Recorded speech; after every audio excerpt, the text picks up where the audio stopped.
여호수아 8장 1절부터 9절까지의 말씀 교독합니다. 1절 제가 먼저 읽습니다. 여호와께서 여호수아에게 이르시되 두려워하지 말라, 놀라지 말라. 군사를 다 거느리고 일어나 아이로 올라가라. 보라, 내가 아이 왕과 그의 백성과 그의 성읍과 그의 땅을 다 내 손에 넘겨 주었으니 너는 여리고와 그 왕에게 행한 것 같이 아이와 그 왕에게 행하되 오직 거기서 탈취할 물건과 가축은 스스로 가지라. 너는 아이성 뒤에 복병을 둘지니라 하시니. 이에 여호수아가 일어나서 군사와 함께 아이로 올라가려 하여 용사 3만 명을 뽑아 밤에 보내며 명령하여 이르되 너희는 성읍 뒤로 가서 성읍을 향하여 매복하되 그 성읍에서 너무 멀리하지 말고 다 스스로 준비하라. 나와 나를 따르는 모든 백성은 다 성읍으로 가까이 가리니 그들이 처음과 같이 우리에게로 쳐 올라올 것이라. 그리할 때에 우리가 그들 앞에서 도망하면 그들이 나와서 우리를 추격하며 이르기를 그들이 처음과 같이 우리 앞에서 도망한다 하고 우리의 유인을 받아 그 성읍에서 멀리 떠날 것이라. 우리가 그들 앞에서 도망하거든 너희는 매복한 곳에서 일어나 그 성읍을 점령하라. 너희 하나님 여호와께서 그 성읍을 너희 손에 주시리라. 너희가 그 성읍을 취하거든 그것을 불살라 여호와의 말씀대로 행하라. 보라, 내가 너희에게 명령하였느니라 하고 함께 읽습니다. 그들을 보내매 그들이 매복할 곳으로 가서 아이 서쪽 베델과 아이 사이에 매복하였고 여호수아는 그 밤에 백성 가운데서 잤더라. 아멘. 아멘. 여호수아 9번째 시간, 매복의 힘, 매복의 힘이라는 제목으로 하나님의 말씀 전하겠습니다. 2022년 새해가 밝았습니다. 우리 모두에게 믿음 안에서 기쁨과 평강이 충만하고 성령의 능력으로 소망이 충만하기를 예수 그리스도의 이름으로 축원합니다. 아멘. 지난 2년간 우리는 매우 힘든 시기를 보냈습니다. 지금도 사실 불안정한 시기에 있습니다. 하지만 그런 가운데에서도 하나님의 위로와 인도하심이 우리에게 있습니다.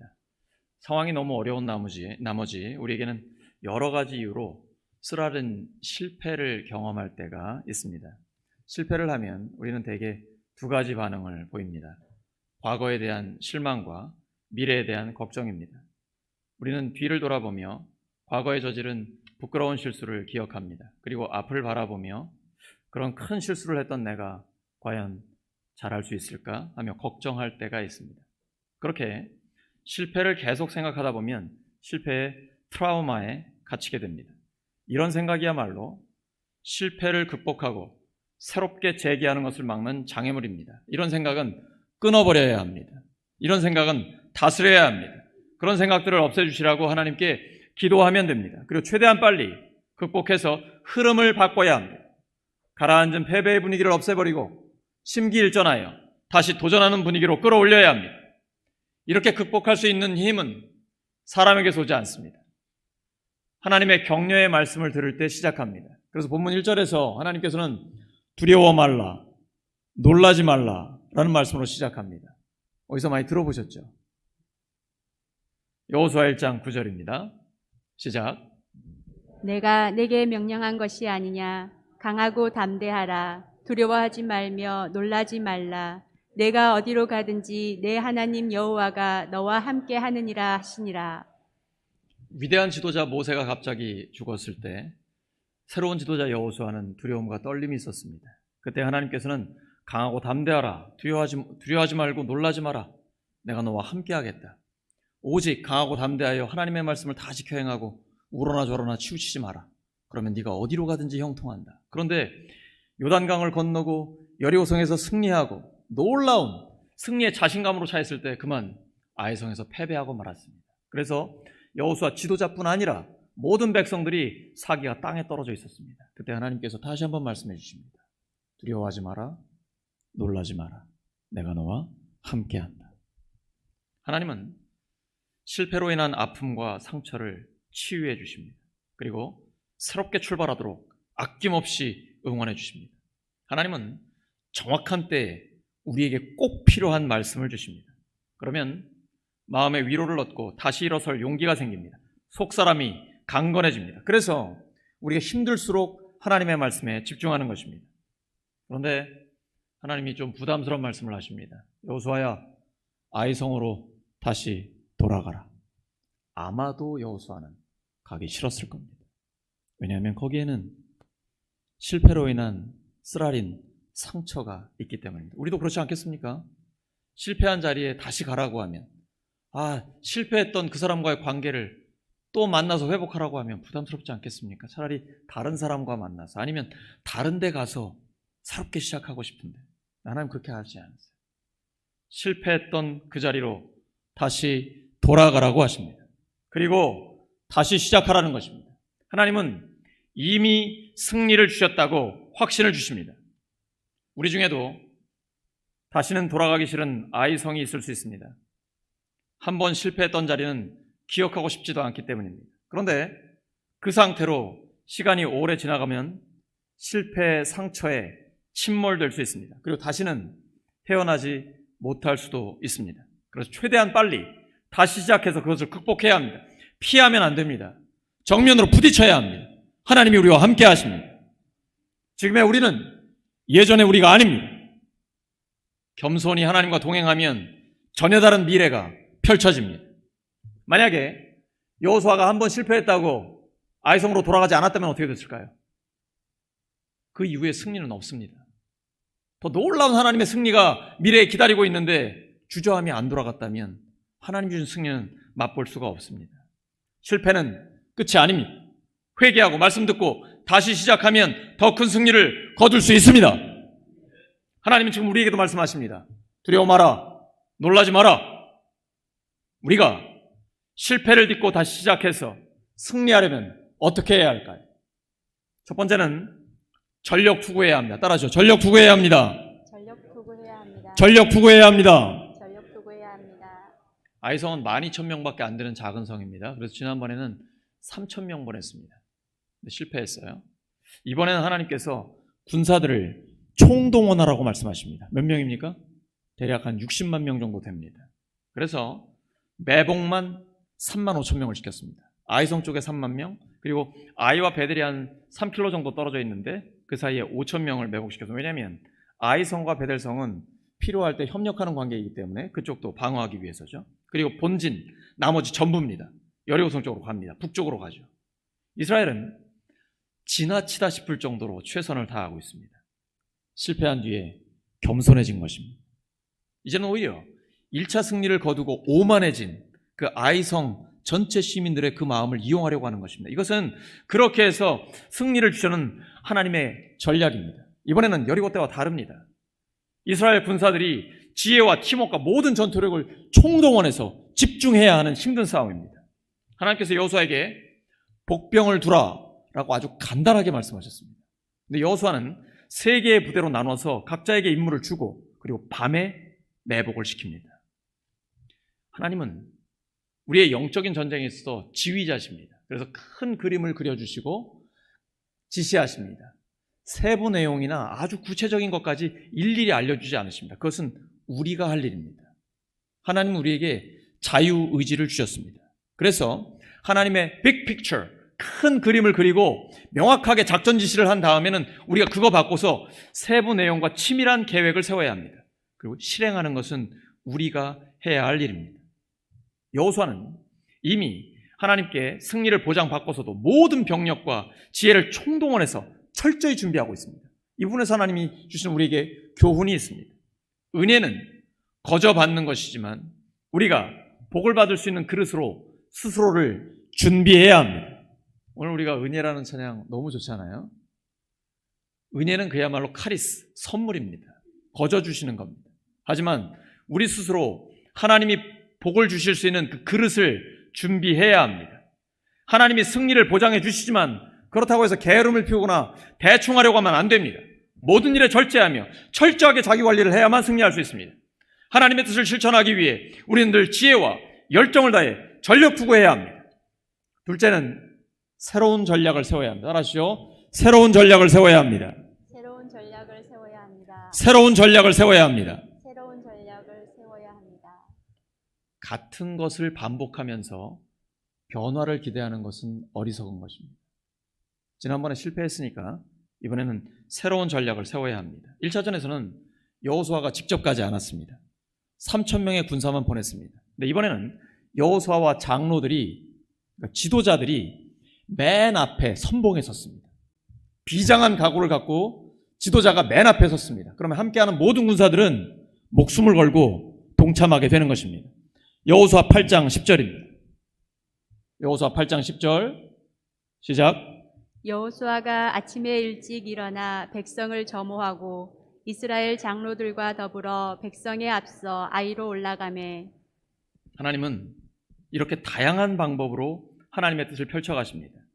여리고 작전과 아이송 작전은 완전히 다릅니다. 때로는 하나님께서 우리가 사람을 의지하지 않도록 지도자를 바꾸기도 하십니다. 또한 우리 자신의 지식과 경험을 의존하지 않도록 항상 새로운 방법들을 사용하십니다.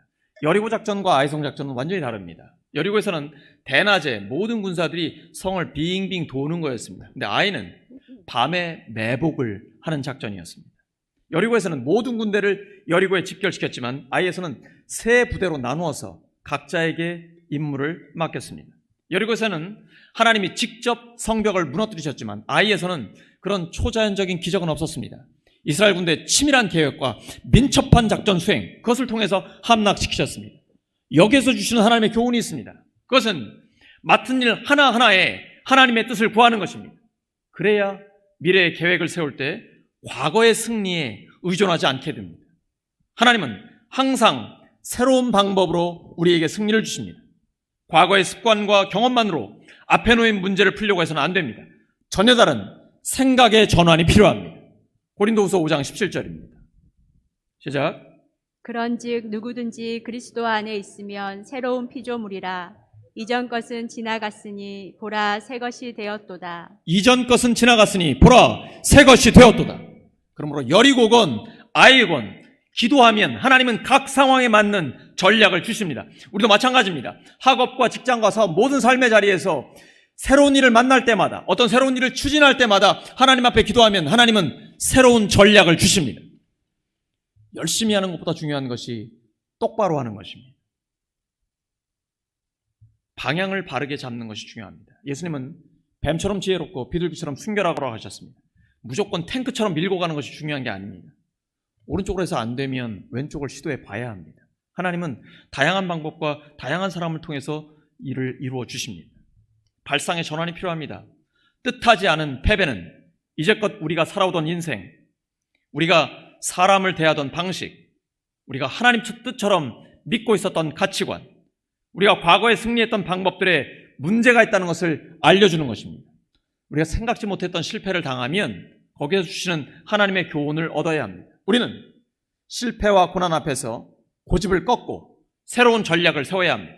세상은 시시각각 변하고 있고 우리의 삶은 점점 더 복잡해지고 있습니다. 그래서 우리에게는 계속해서 새로운 생각과 사고의 전환이 필요합니다.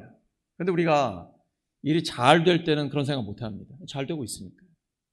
그래서 때때로 우리에게 실패를 경험하게 하시고 우리의 교만을 꺾고 우리를 변화시켜 주십니다.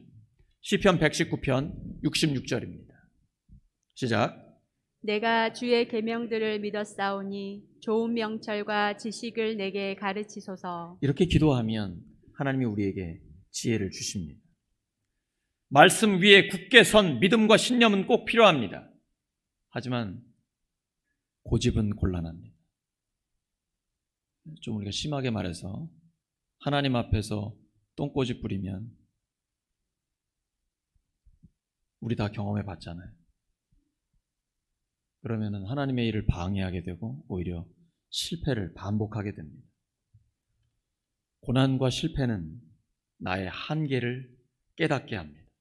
우리는 계속해서 더 읽고 듣고 보고 배워야 합니다. 때로는 나보다 어린 사람들, 나보다 학력이 낮은 사람들, 나와 생각이 완전히 다른 사람들을 통해서 우리는 더 나은 생각을 얻을 수 있습니다. 그들을 통해서도 하나님은 우리에게 가르쳐 주십니다. 하나님의 음성은 직접 주실 때도 있고 말씀을 통해 주실 때도 있고 이렇게 설교를 통해 주실 때도 있지만 사람을 통해 주실 때도 있는 것입니다. 제가 노량진에서 10년을 살았고 꽃게 장사를 했습니다. 그래가지고 꽃게 손질하는 거 뭐 이런 거는 제가 좀 잘합니다. 필요하면 저 부르시면 됩니다.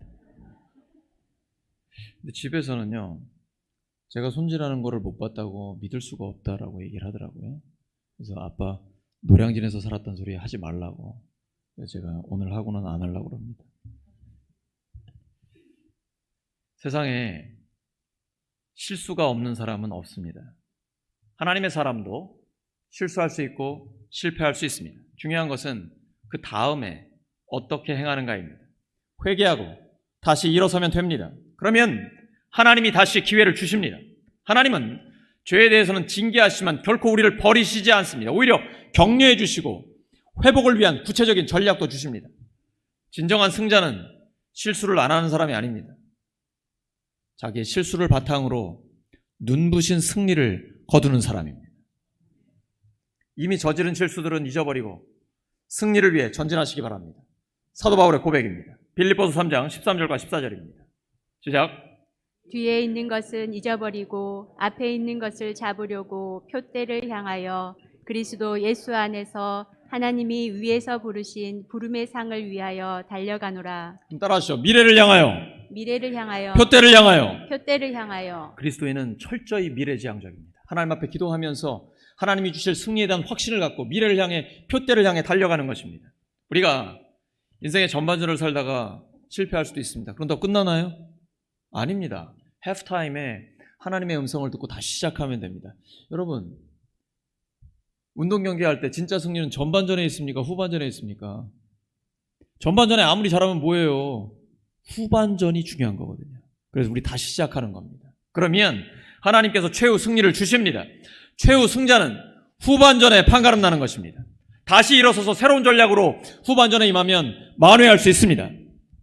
실패의 아픔을 맛보지 않은 사람 결코 승리를 오래 유지하지 못합니다. 새로운 지도자 여호수아에게 아이성의 실패와 회복은 결코 잊을 수 없는 경험일 것입니다. 그 실수를 바탕으로 여호수아는 이후로 단 한 번도 패배하지 않는 강력한 군대를 만들었습니다. 실패보다 더 무서운 것이 있습니다. 그거는 실패를 통해 아무것도 배우지 못하는 것입니다. 실패를 통해 하나님이 주시는 교훈이 있습니다. 우리는 그것을 마음에 새겨야 합니다. 그러면 다시는 그러한 패배를 당하지 않을 것입니다. 우리도 여호수아처럼 패배를 딛고 일어설 수 있습니다. 실패의 밑바닥에서 겸손히 엎드려 기도하고 나를 성결하게 하고 철저히 준비해서 전력 투구하면 계속해서 승리할 수 있습니다. 실패 뒤에 주실 하나님의 전략을 기대하시기 바랍니다. 새 술은 새 부대에 담아야 합니다. 예수님의 죽으심과 부활의 복음은 변하지 않습니다. 그러나 시대가 변하면 복음을 전하는 전략을 바꾸어야 합니다. 세 번째는 매복해야 합니다. 따라하시죠. 매복해야 합니다. 매복해야 합니다. 매복해야 합니다. 매복해야 합니다. 사실 우리의 삶은 영적인 전쟁이요, 마귀와의 전쟁이요, 하나님을 대적하는 세상과의 전쟁입니다. 그 전쟁에서 이길 수 있는 전략은 매복입니다. 하나님과 나만 아는 그 능력을 갖추는 것입니다. 아무도 보지 않을 때 실력을 갈고 닦는 것입니다. 기도와 말씀이 그 핵심입니다. 그와 더불어 자기만의 전문 분야를 갖춰야 합니다. 다른 사람 부러워할 필요 없습니다. 뭐 사실 우리는 부러워할 것도 없잖아요. 우리에게는 하나님이 함께 하시기 때문입니다. 나에게 주신 재능과 은사가 있습니다. 중고생들 다른 사람 부러워할 필요 없어요. 하나님이 나에게만 주신 은사와 재능이 있습니다. 작은 일에 충성하면 하나님께서 아낌없이 칭찬해 주십니다. 그리고 점점 더 큰 일을 우리에게 맡겨 주십니다. 믿음으로 비장의 무기를 준비하면 승리할 수 있습니다. 그러면 먼저 하나님의 말씀을 마음에 새겨야 합니다. 여호수아에게 주신 하나님의 첫 말씀은 두려워하지 마라, 놀라지 마라입니다. 낙심하지 말라는 것입니다. 왜냐하면 이스라엘 백성들이 아이성에서 실패하고 나서 낙심하고 좌절해 있었기 때문입니다. 그리고 여호수아가 하나님께 기도한 내용을 보면 한 번의 이 실패 때문에 계속해서 실패하면 어쩌나 하는 그 마음이 여호수아에게 있었습니다. 그러나 하나님은 그들을 안심시키십니다. 그리고 이스라엘 백성이 자신 가운데 있는 죄의 문제를 처리했기 때문에 그 땅에 들어갈 때 받았던 승리에 대한 약속 다시 회복시켜 주신 것입니다. 비록 아이성에서 실패했지만 죄를 깨끗이 끊어버렸기 때문에 하나님이 처음에 주셨던 승리의 약속 회복시켜 주신 것입니다. 그리고 하나님은 여호수아에게 다시 전진하는 방법을 알려주십니다. 그것은 오직 하나님의 계획을 따라 도전하는 것입니다. 하나님께 순종하면 승리합니다. 이스라엘은 하나님의 말씀대로 순종했고 결국 승리했습니다. 이것이 가장 중요합니다. 가장 중요한 전략은 순종입니다. 매복은 다른 병법에도 많이 나옵니다. 진짜 중요한 전략은 순종입니다. 옆 사람 축복해 주시기 바랍니다. 가장 중요한 전략은 순종입니다.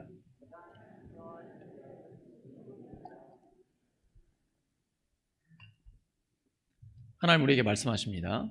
하나님을 사랑하고 이웃을 사랑하라. 악에게 지지 말고 선으로 악을 이기라. 어떤 상황 속에서 어떤 사람을 만나도 이 하나님의 말씀에 순종하면 반드시 승리하게 됩니다. 이것이 최고의 전략입니다. 본문 1절에서 하나님은 여호수아에게 아이성을 그에게 넘겨주셨다고 말씀하셨습니다. 그리고 본문 7절에서 여호수아는 여호와께서 아이성을 이스라엘 백성의 손에 주실 것이라고 선포합니다. 하나님께서 이미 선언하신 것은 현실로 실현됩니다. 어떻게 될까요? 하나님이 이미 승리를 주셨다고 약속하셨는데 어떻게 현실에서 실제로 이루어질까요? 순종하는 백성을 통해서 성취됩니다. 하나님께서 우리 교회에 2,000명의 예배자라는 꿈을 주셨습니다. 하나님께서 이루실 것입니다. 중요한 것은 우리 모든 성도들이 함께 순종하는 것입니다. 그때 하나님께서 이루어 주십니다. 여호수아와 이스라엘 백성은 하나님 주신 전략대로 순종했습니다.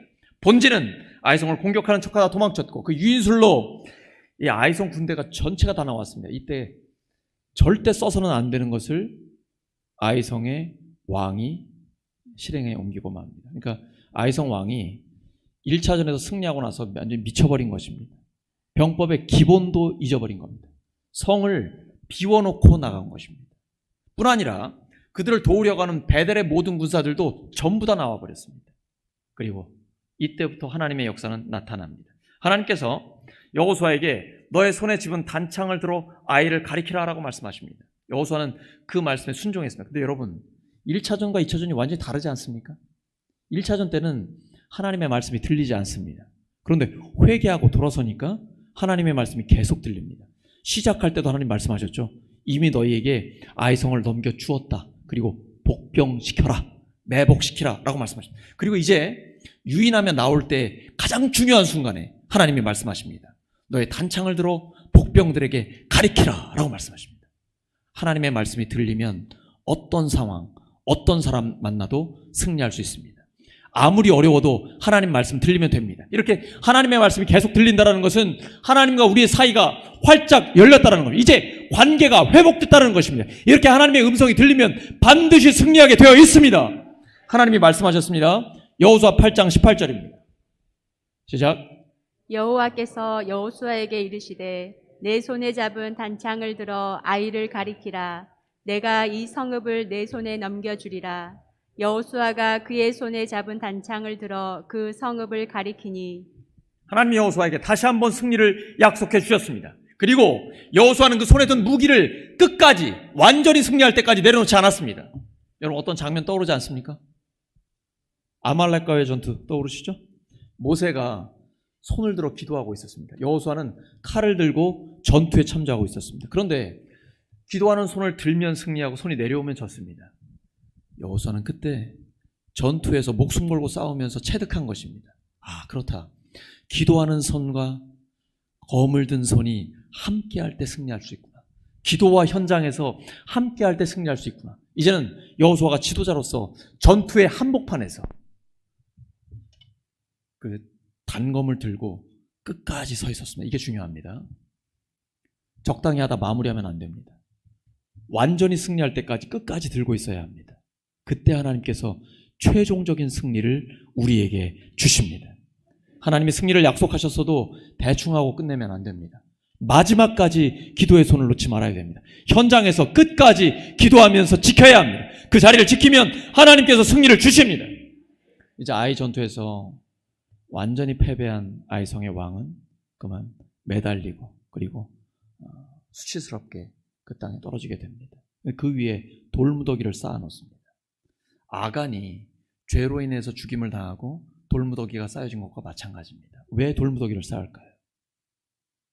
역사를 기억하라는 것입니다. 탐심과 교만으로 무너져서 실패했던 것을 기억하라. 그리고 말씀 듣고 겸손하게 순종하여 승리했던 것을 기억하라라는 것입니다. 따라하시죠. 기억하라. 기억하라. 이 히브리어로 자카르입니다. 교만하면 실패합니다. 그러나 겸손하게 순종하면 승리합니다. 로마서 6장 23절이죠. 죄의 삭은 사망이요 하나님의 선물은 그리스도 예수 우리 주 안에 있는 영생입니다. 아간과 아이성 왕에게는 예수 그리스도가 없지만 우리에게는 있습니다. 죄는 심판으로 끝나지 않습니다. 예수님의 십자가와 부활의 능력으로 용서받은 우리에게는 하나님과 관계가 회복되었기 때문에 다시 기회가 주어집니다. 성경은 예수 그리스도를 통해 해석해야 합니다. 성경 역사의 절정은 예수 그리스도입니다.